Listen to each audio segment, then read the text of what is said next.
ക്രിസ്തുവിൻ്റെ മാതാവായ മറിയം മാത്രമല്ല, ഒരുപാട് പുണ്യാളന്മാരെ, പുരോഹിതന്മാരെ വിശ്വാസികൾ മധ്യസ്ഥ വെക്കാറുണ്ട്.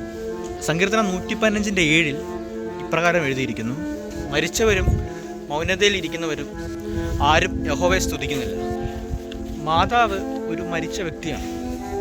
അവർക്കൊരിക്കലും ഒരു മീഡിയേറ്ററായിട്ട് നിൽക്കാൻ കഴിയില്ല. എന്തിനു പറയണം? ബൈബിളിൽ വ്യക്തമായിട്ട് തന്നെ പറഞ്ഞിട്ടുണ്ട്, ദൈവം ഒരുവനല്ലോ, ദൈവത്തിനും മനുഷ്യർക്കും ഇടയിൽ മധ്യസ്ഥൻ ഒരാൾ.